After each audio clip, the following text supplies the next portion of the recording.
UConn's James Bouknight was one of college basketball's most dangerous scorers, but can that translate over to the NBA? This is Floor and Ceiling. Let's break him down.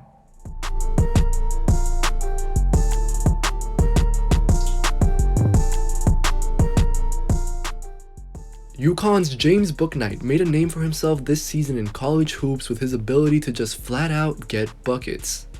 Bouknight's reputation as one of the most lethal scorers in the NCAA is deserved. Despite only playing 15 games this season due to injury, he averaged 18 points per game and was named first team All-Conference. Bouknight has prototypical size and athleticism for an NBA 2 guard at 6'5", 190 pounds. But can he do more than just score? And does his scoring project to the NBA level?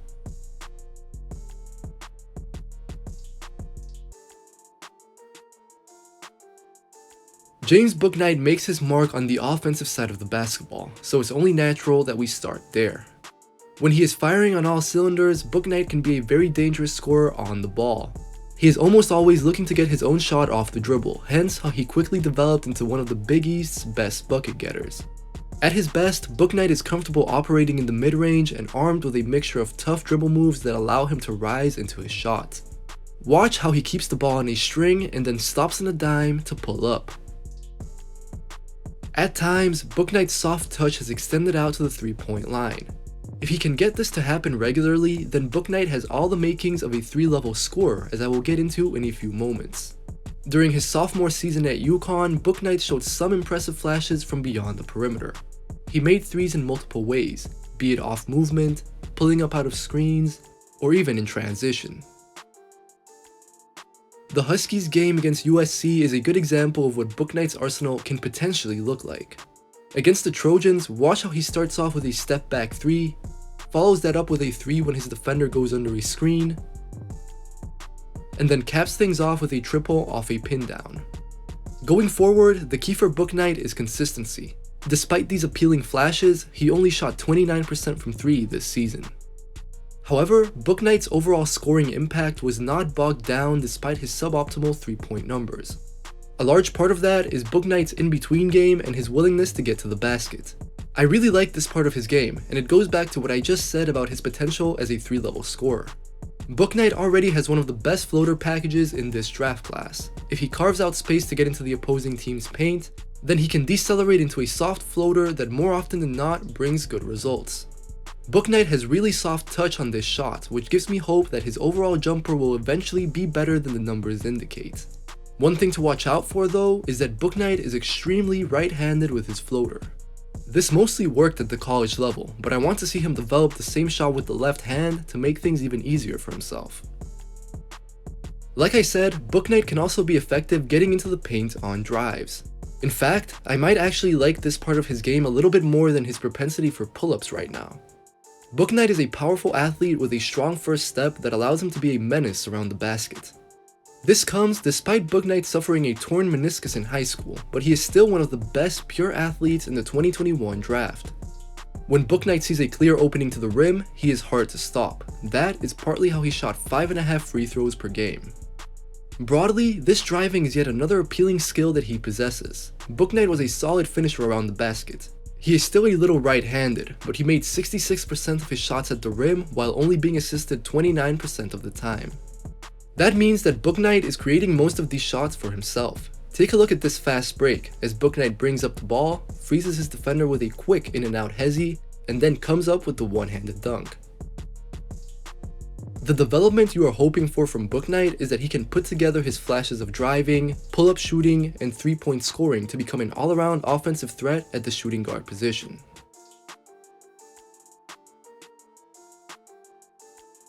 Everything that I just mentioned is boosted by Bouknight's movement off the ball. For me, he deserves to be in the conversation for best off-ball player in his class. Bouknight has demonstrated incredible dexterity in these situations, and I think that credit also has to go to UConn's coaching staff for using him in this way. The crucial thing here is that Bouknight's off-the-ball use correlates to his skills on the ball. So here against Creighton, he comes off the pin down into a handoff and makes the righty floater going left. Against Marquette, it's actually Bouknight who sets the first screen, then gets the ball off the pin down and gets fouled because the opposing D cannot keep up. Versus Providence, Bouknight acts like he's going to set the screen, pops out, gets a screen himself, and draws the foul. Or again here, it doesn't count, but Bouknight acts as the screener, gets the pin down into the handoff, and makes the three. It's easy to see this translating. In fact, UConn used Bouknight as a screener more often than you see in college guards. The same thing happens here, and although he ultimately misses the sidestep 3, it's a great look. Lastly, Bouknight's shooting and off-ball movement could also be leveraged into looks for other teammates. Watch as Bouknight looks like he's coming off the pin down, but sets the back screen to get a wide open 3. In terms of passing, Bouknight is fairly average and unremarkable. He had 14 more turnovers than assists all season, but he wasn't turning the ball over at a worrying rate either. I like to describe Bouknight as a functional passer. He is capable of making the basic reads you demand from a good player, but not much more. The only passes that truly stood out to me were these dump passes. Beyond that, Bouknight is simply fine. Just don't ask him to make or execute any complicated reads. A couple of times a game, Bouknight can find the big with a nice pass or simply move the ball to the open man. I understand that some of Bouknight's upside comes from potentially one day being able to put together his scoring ability with some passing, but I don't feel comfortable projecting that outcome right now. I'll get into it a lot more later, but for now, I think Bouknight needs to be strictly seen as a 2-guard. He still has lots of room for growth in terms of playmaking that I'm not sure he will ever fill out. One area that is not scoring where Bouknight does add value though is on the offensive glass. Bouknight is a surprisingly decent rebounder for someone who is 6'5", 190 pounds. A lot of this can be attributed to his big-time athleticism and vertical burst, but he also has a good eye for the ball. Bouknight averaged over an offensive rebound and a half during his 2 seasons at UConn, and I think that he can eventually be seen as one of the better guard rebounders in the NBA. Bouknight genuinely scraps and claws to keep things alive on the offensive glass. Here against Seton Hall, his tip-in doesn't go in, but it leads to the eventual UConn bucket. His highlight of the season, no doubt, came against Providence though. He tracked the 3-point miss and put it back in with this thunderous tip dunk. But for all the good in Bouknight's game, there are also a lot of flashes that are not so great.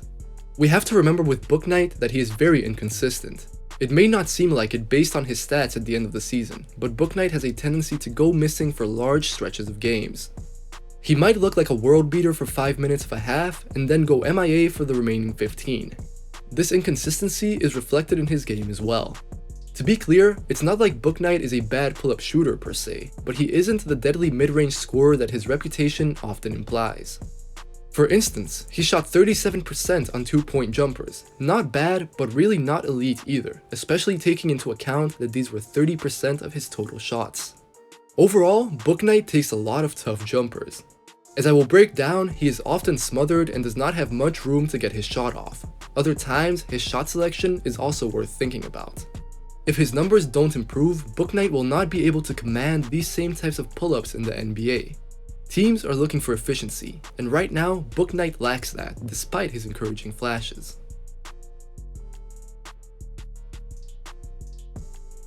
But really, the biggest problem that Bouknight encounters right now is shot creation.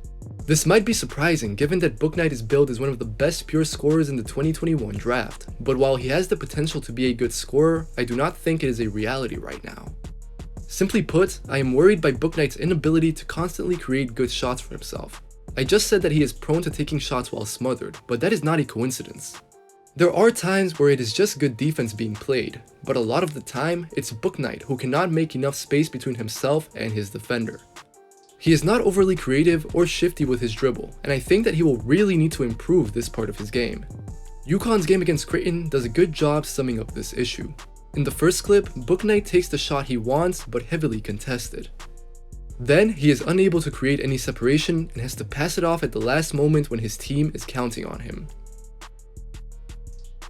Finally, this might be a bit harsh, but Bouknight has plenty of time to get a better shot and either rushes or is unable to create a better look for himself.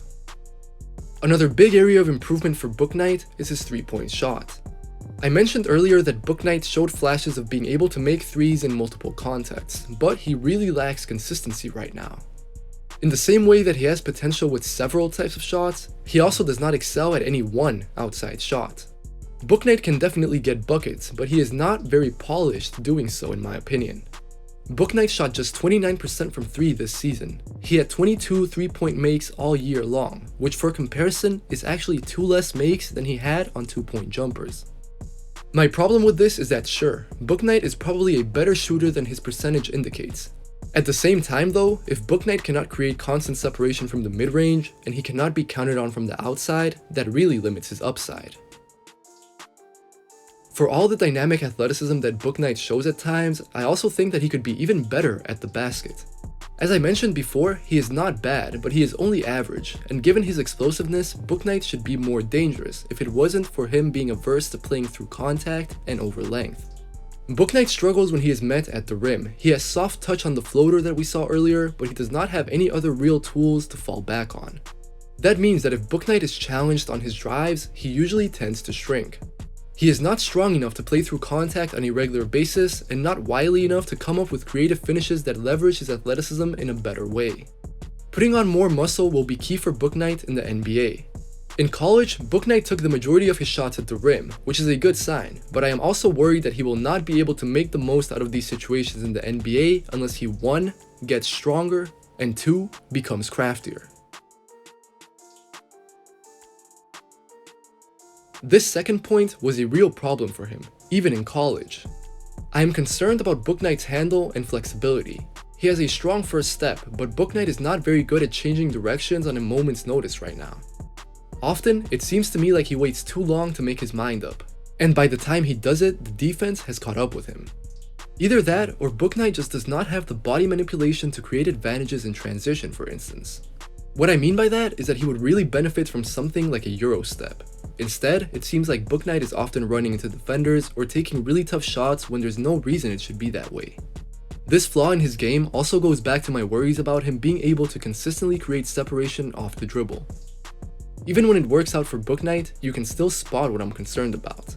Here, he gets lucky to not get called for the charge. And in the next play against Villanova, his Euro step is way off the mark, but he still manages to make the shot with his soft touch. In general, I don't really buy into Bouknight's handle. It is way too loose for a 6'5" guard, and he really needs to tighten it if he wants to have ball handling responsibilities in the NBA. Right now, it is relatively easy for opponents to pressure Bouknight on the ball without doing too much. Watch here against Villanova, as Bouknight fumbles the ball and then ends up turning it over. Or against Seton Hall, Bouknight is trying to set up the pick and roll, but the guard gets behind him and pokes the ball away without breaking a sweat. The pick and roll really is just a big area of improvement for Bouknight. In my opinion, he is really unreliable at the current stage of his development. Bouknight takes too long to scan the floor, often misses the small time window to make the right decision, and is turnover prone in this play type. Bouknight is a much better passer when he just needs to make the most basic reads, but if you ask him to read the entire defense, that is overwhelming for him and he can get sped up and sloppy. Against Providence, Bouknight tries to make the tough one-handed lefty pass, but his accuracy is off and it ends in a turnover. When he is trying to use screens, Bouknight turns the ball over at a higher rate than I would like to see. Right now, Bouknight is uncomfortable when he has to deal with ball pressure. If you throw more than one man at him, he once again gets rushed and panics.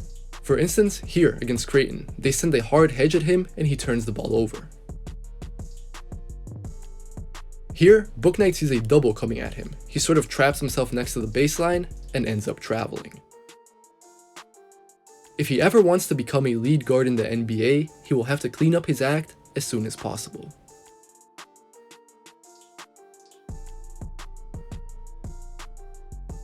Defensively, it is fair to say that Bouknight is not a very robust one-on-one defender. He can struggle to contain attackers off the dribble and does not project as someone who will be able to guard anyone but guards.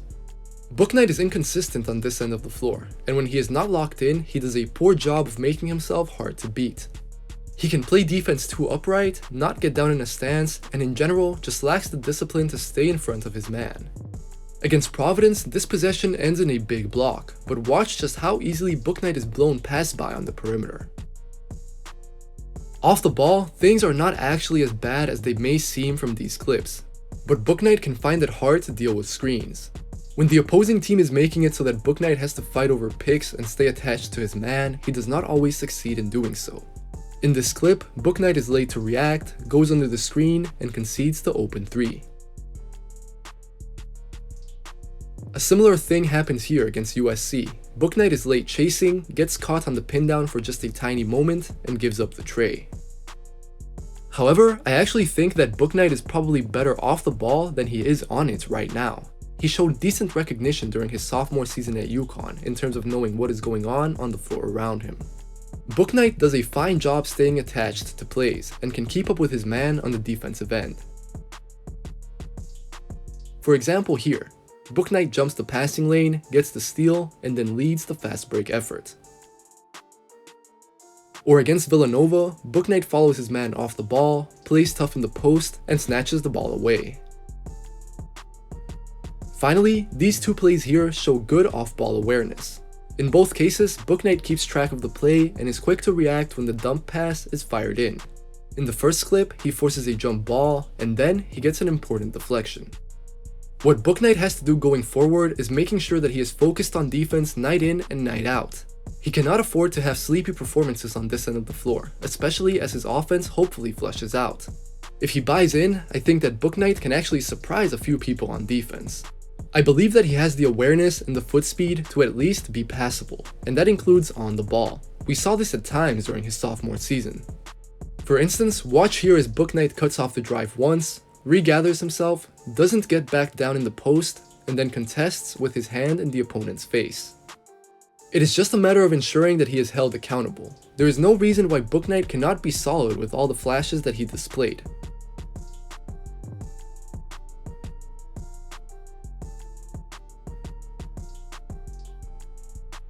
I think there are two main ways in which you can see James Bouknight. The first one, that he is already a pretty good scorer who is getting the numbers while showing the necessary flashes. Sure, his efficiency could be better, his shot selection could be better, but he is already getting the buckets and he is still very young.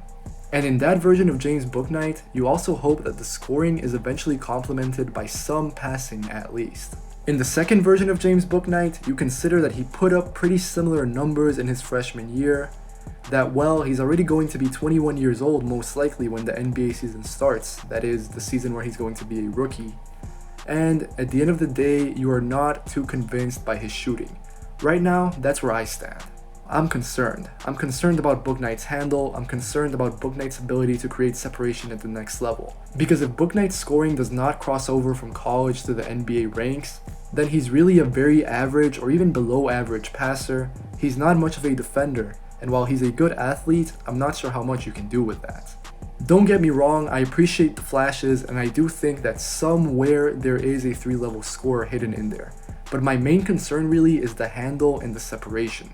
As always, if you enjoyed the video, make sure to leave a like, make sure to leave a comment telling me what you think of James Bouknight, and if you enjoy the channel, if you want to see more videos, make sure to subscribe. Take care, and I'll see you guys next Sunday.